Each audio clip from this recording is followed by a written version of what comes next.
శాంతి. ఈరోజు మురళీ డేటు 10/7/2026. మధురమైన పిల్లలైన మీ జోలను అవినాశి జ్ఞానరత్నాలతో నింపడానికి తండ్రి వచ్చారు. ఈ ఒక్కొక్క జ్ఞానరత్నము లక్షల రూపాయల విలువైనది. ఒక్కొక్క జ్ఞానరత్నము లక్షల రూపాయల విలువైనది. ప్రశ్న: గుప్తదానానికి ఇంత ఎక్కువ మహత్వం ఎందుకుంది? జవాబు: ఎందుకంటే తండ్రి మీకు ఇప్పుడు జ్ఞానరత్నాలను గుప్తంగా దానమిస్తున్నారు. ఈ విషయం గురించి ప్రపంచానికి తెలియదు. పిల్లలైన మీరు ఈ జ్ఞానరత్నాలను దానం చేయడంతో విశ్వరాజ్యాన్ని తీసుకుంటారు. ఇది కూడా గుప్తంగా జరుగుతుంది. ఇందులో ఏ యుద్ధము లేదు, ఏ తుపాకులు మొదలైనవి లేవు, ఏ ఖర్చులు లేవు. గుప్తమైన రీతిలో తండ్రి మీకు రాజ్యాన్ని దానమిచ్చారు. అందుకే గుప్తధనానికి ఎంతో మహత్వం ఉన్నది. డబల్ ఓం శాంతి. ఒకటి శివబాబా చెప్తారు, మరొకటి బ్రహ్మబాబా చెప్తారు. ఇరువురి స్వధర్మము శాంతి. ఇరువురు శాంతిధామ నివాసులు. పిల్లలైన మీరు కూడా శాంతిధామ నివాసులే. మీరు నిరాకార దేశంలో నివసించేవారు. పాత్రను అభినయించేందుకు సాకార దేశంలోకి వచ్చారు. ఎందుకంటే ఇది డ్రామా కదా. పైనుండి మొదలుకొని కింది వరకు డ్రామా ఆది మధ్యాంతాల జ్ఞానం పిల్లల బుద్ధిలో నిండుగా ఉంది. ఉన్నతమైన వారు భగవంతుడు. వారితో పాటు పిల్లలు కూడా ఉన్నారు.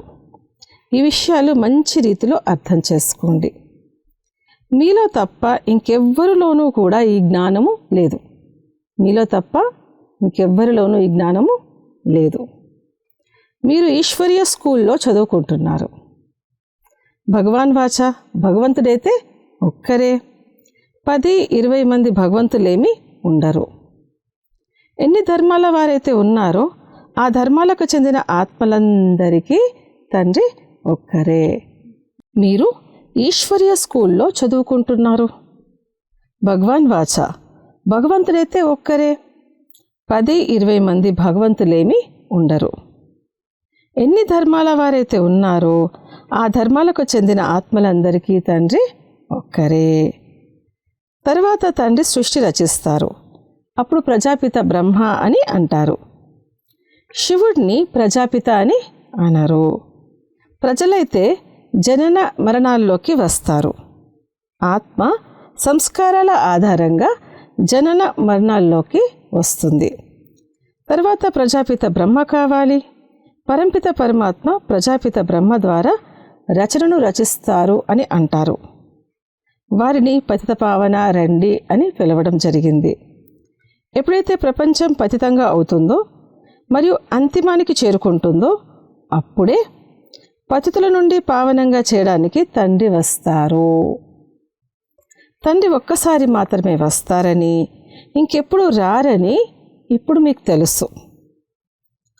ఇప్పుడు మీరు పూర్తి నాలెడ్జ్ఫుల్గా అయ్యారు. మీరు డ్రామాలోని పాత్రధారులు కదా. డ్రామాలోని పాత్రధారులకు ఎవరి పాత్ర ఏమిటి అని అందరి పాత్రల గురించి తప్పకుండా తెలిసి ఉండాలి. అవి చిన్న చిన్న హద్దు యొక్క డ్రామాలు. వాటి గురించి అందరికీ తెలుస్తుంది. మీరు కూడా చూసి వస్తారు. ఒకవేళ వాటి గురించి రాయాలి అంటే రాయగలరు, గుర్తు చేసుకోగలరు.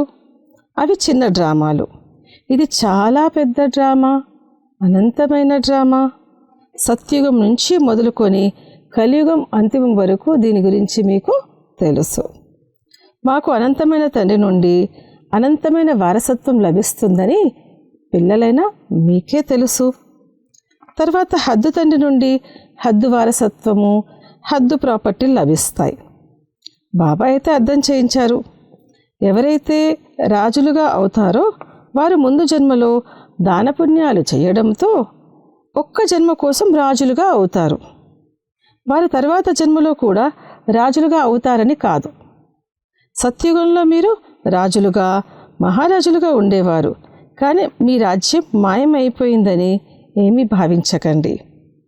తర్వాత భక్తి మార్గంలో వేరే రాజులు ఎక్కువ దాన పుణ్యాలు చేస్తారు కనుక వారు కూడా రాజ్యం చేస్తారు. కానీ వారు వికారీ రాజులుగా ఉంటారు. పూజ్యులుగా ఉన్న మీరే మళ్ళీ పూజారులుగా అవుతారు. అది అల్పకాలిక సుఖము. దుఃఖం కేవలం ఇప్పుడే ఉంటుంది. ఇప్పుడు తమో ప్రధానతలో కూడా మీకు సుఖం ఉంది. ఎటువంటి గొడవలు కొట్లాట్ల విషయమే లేదు. అవి తర్వాత జరుగుతాయి. జనాభా లక్షల సంఖ్యకు చేరుకున్నప్పుడు యుద్ధం మొదలైనవి ప్రారంభమవుతాయి. పిల్లలైన మీకు సత్యాత్రేత ద్వాపర కలియుగాల్లో కూడా సుఖం ఉంటుంది. తమో ప్రధానత ప్రారంభమైనప్పుడు కొద్దిగా దుఃఖం ఉంటుంది. ఇప్పుడైతే అంతా తమో ప్రధానంగా ఉంది. ఇది తమో ప్రధాన ప్రపంచమని తండ్రి అర్థం చేయిస్తారు. ఇది అనంతమైన డ్రామా అని, దీని నుంచి ఎవ్వరూ విముక్తులు కాలేరని మీకు తెలుసు. మనుషులు దుఃఖంతో విసిగిపోయినప్పుడు భగవంతుడు ఇలాంటి ఆటను ఎందుకు రచించారు అని అంటారు. ఒకవేళ భగవంతుడు రచించకపోతే ఇక ప్రపంచమే ఉండదు, అసలేమీ ఉండదు. రచయిత మరియు రచన గురించి అయితే తెలుసు కదా. రచయిత ఉన్నారు, రచన ఉంది. సత్యయుగం నుండి కలియుగ అంతం వరకు రచన గురించి వివరణ ఉంది. ఇంకా కొద్ది రోజులే ఉన్నాయి. మీరు కూడా ప్రాక్టికల్గా చూస్తారు. ముందు నుండే చూపించరు. 5000 సంవత్సరాల చక్రంలో ఇంకా కొద్ది సమయమే మిగిలి ఉంది. దాన్ని ఇప్పుడే చూపించరు. అది గడుస్తున్నప్పుడు దాని గురించి కూడా సాక్షి అయి చూస్తారు. ఏదైతే జరగనున్నదో అది కల్పకృతం వలె జరుగుతుంది. ఏర్పాట్లు జరుగుతూ ఉన్నాయని మీరు చూస్తున్నారు. వినాశనం అయితే తప్పకుండా జరుగుతుంది. అన్నింటికీ ఏర్పాట్లు జరుగుతున్నాయి. ఇది డ్రామాలో ముందు నుండే నిశ్చయించబడి ఉంది. వినాశనం తప్పకుండా జరుగుతుంది. తమో ప్రధానంగా తయారైన మీ ఆత్మను కూడా ఇక్కడే సతోప్రధానంగా చేసుకోవాలని ఇప్పుడు పిల్లలైన మీకు తండ్రి అర్థం చేయిస్తున్నారు. ఈ విషయాన్ని ఇప్పుడు మీరు అర్థం చేసుకున్నారు. తండ్రి గుప్తంగా వస్తారని, గుప్తంగానే మీకు జ్ఞానాన్ని ఇస్తారని ప్రపంచంలో ఎవ్వరికీ తెలియదు. మీరు విశ్వరాజ్యాన్ని గుప్తంగా తీసుకుంటారు. ఎటువంటి శబ్దము కలగదు. దీన్ని పూర్తిగా గుప్తమైన దానమని అంటారు కదా. తండ్రి వచ్చి పిల్లలకు అవినాశి జ్ఞానరత్నాల యొక్క గుప్త దానాన్ని ఇస్తారు. తండ్రి కూడా ఎంత గుప్తమైన వారు. వారి గురించి ఎవ్వరికీ తెలియదు.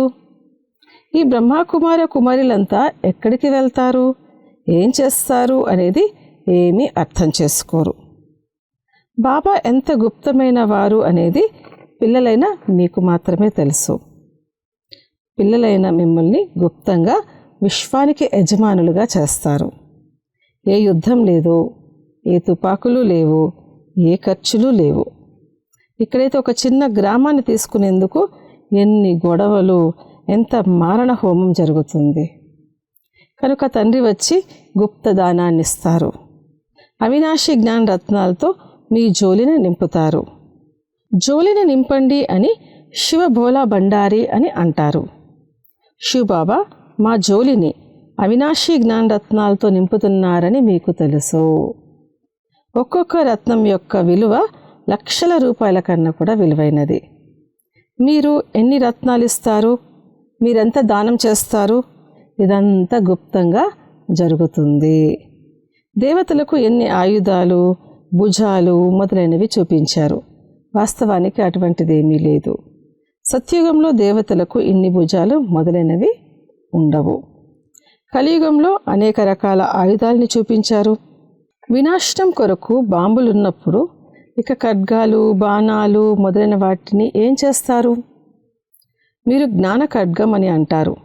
దీన్ని వారు ఆయుధంగా అర్థం చేసుకున్నారు. కానీ అలాంటిదేమీ కాదు. మీకు గుప్త దానం లభిస్తుంది. మీరు మళ్ళీ అందరికీ గుప్త దానాన్నే ఇస్తారు. బాబా మనకు శ్రీమతాన్ని ఇస్తున్నారని మీకు తెలుసు. శ్రీమతం భగవంతునిది.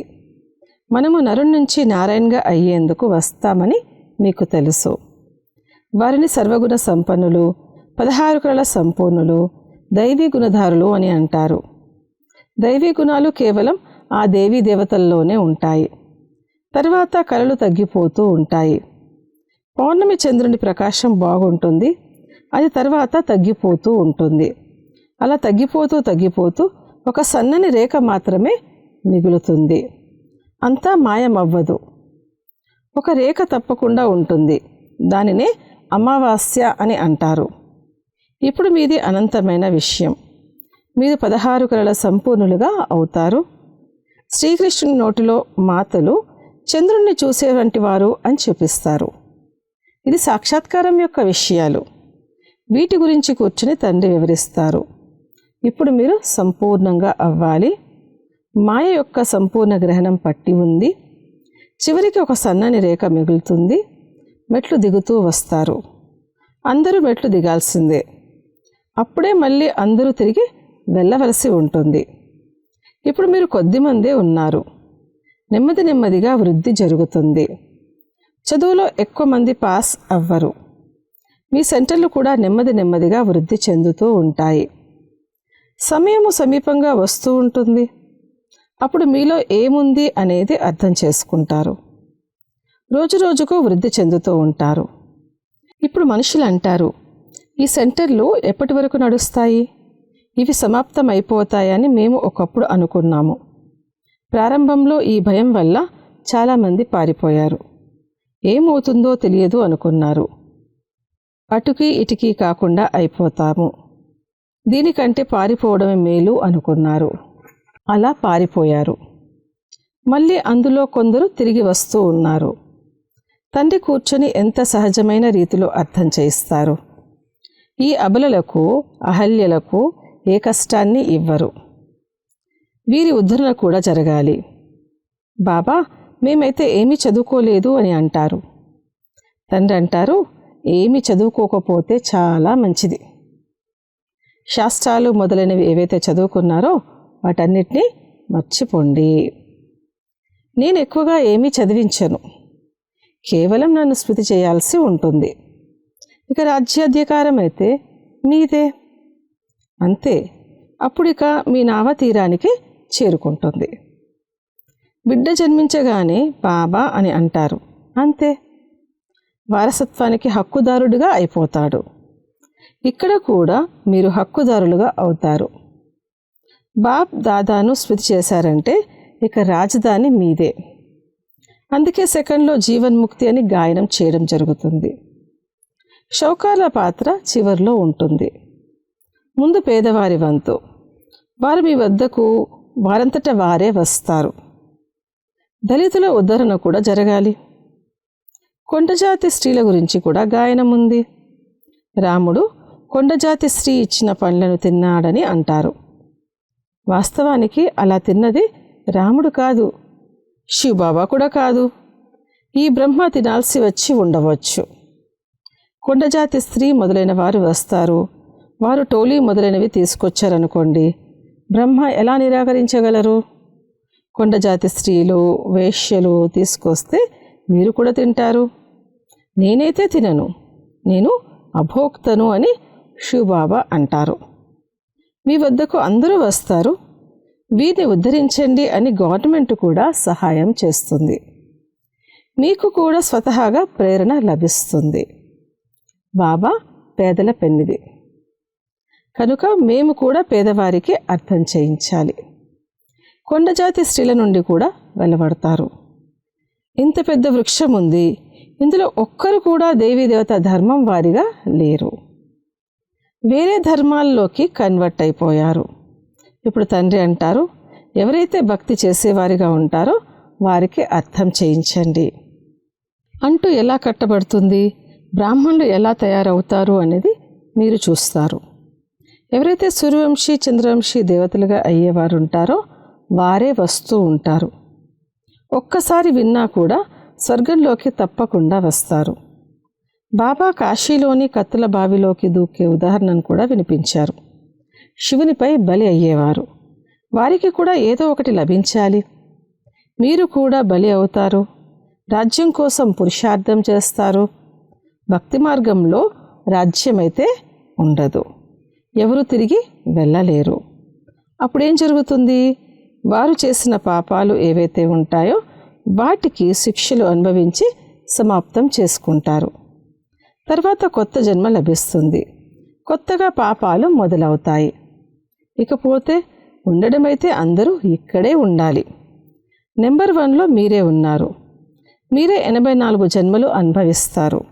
అందరూ సతో రజో తమోలోకి రావాల్సి ఉంటుంది.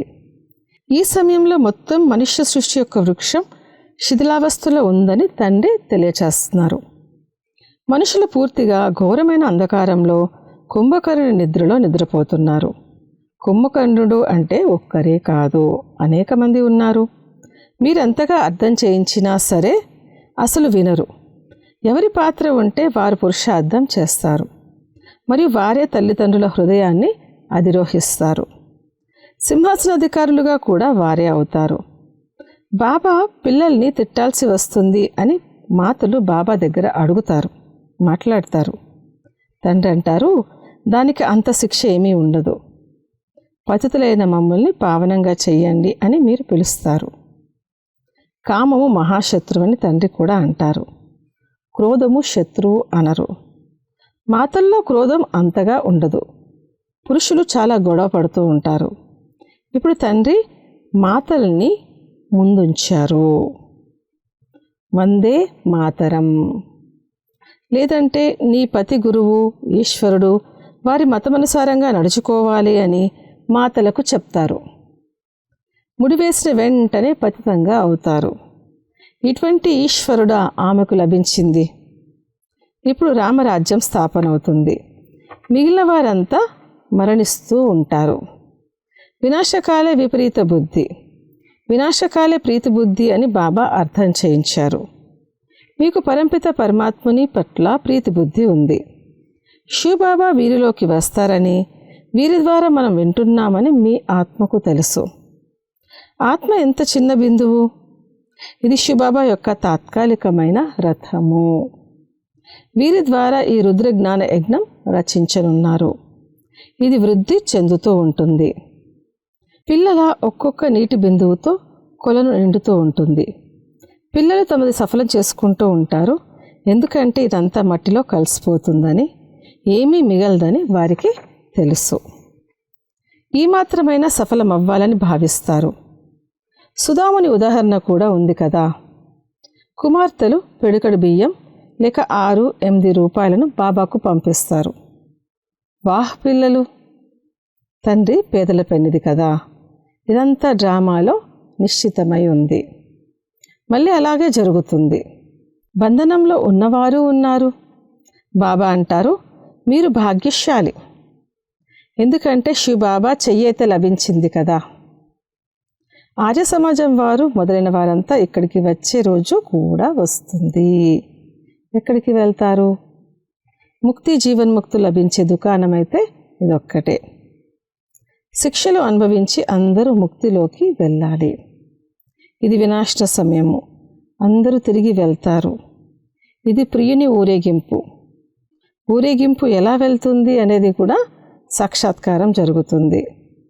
మీరు తప్ప ఇంకా వేరెవ్వరూ చూడలేరు. అచ్చా, మధురాతి మధురమైన సికిలదే పిల్లలకు మాతాపిత బాప్దాదాల ప్రియ స్మృతులు మరియు గుడ్ మార్నింగ్. ఆత్మిక పిల్లలకు ఆత్మిక తండ్రి నమస్తే. ధారణ కొరకు ముఖ్య సారము. తండ్రి ద్వారా జ్ఞానం యొక్క గుప్తదానం ఏదైతే లభించిందో దాని విలువను అర్థం చేసుకొని తమ జోలను జ్ఞానరత్నాలతో నింపుకోవాలి. అందరికీ గుప్తంగా దానమిస్తూ వెళ్ళాలి. 2వ పాయింట్, ఈ వినాశన సమయంలో తిరిగి వెళ్ళాలి. కావున తమదంతా సఫలం చేసుకోవాలి. ప్రీతి బుద్ధి కలవారిగా అవ్వాలి. ముక్తి మరియు జీవన్ముక్తుల మార్గాన్ని అందరికీ తెలియచేయాలి. వరదానము. అమాయకత్వంతో పాటు ఆల్మైటీ అథారిటీగా అయ్యి మాయను ఎదుర్కొనే శక్తి స్వరూప భవ. అప్పుడప్పుడు అమాయకత్వము చాలా భారీ నష్టాన్ని కలిగిస్తుంది. సరళత భోళా రూపాన్ని ధారణ చేస్తుంది. కానీ ఎదుర్కోలేనంత భోలాగా అవ్వకండి. సరళతతో పాటు ఇముడ్చుకునే శక్తి మరియు సహన శక్తి కూడా కావాలి. ఏ విధంగా తండ్రి భోలానాథుడిగా ఉండడంతో పాటు ఆల్మైటీ అథారిటీగా ఉన్నారో, అదేవిధంగా మీరు కూడా భోలాగా ఉండడంతో పాటు శక్తి స్వరూపంగా కూడా అవ్వండి. అప్పుడు మాయ యొక్క బుల్లెట్ తగలదు. మాయ మిమ్మల్ని ఎదుర్కొనేందుకు బదులుగా నమస్కారం చేస్తుంది. స్లోగన్: మీ హృదయంలో స్మృతి యొక్క జెండా ఎగురవేసినట్లయితే ప్రత్యక్షత యొక్క జెండా ఎగురవేయబడుతుంది. అవ్యక్త ప్రేరణలు: జ్వాలా స్వరూప స్థితిలో ఉంటూ శక్తిశాలి స్మృతిని అనుభవం చెయ్యండి. విశేషంగా స్మృతి యాత్రను శక్తిశాలిగా చేసుకోండి. జ్ఞానస్వరూపంలో అనుభవీలుగా అవ్వండి. శ్రేష్ఠాత్మలైన మీ శుభవృత్తి, కళ్యాణ వృత్తి మరియు శక్తిశాలి వాతావరణము అనేక తప్పిస్తున్న, భ్రమిస్తున్న, పిలుస్తున్న ఆత్మలకు ఆనందము, శాంతి మరియు శక్తి యొక్క అనుభూతిని చేయిస్తాయి. ఓం శాంతి.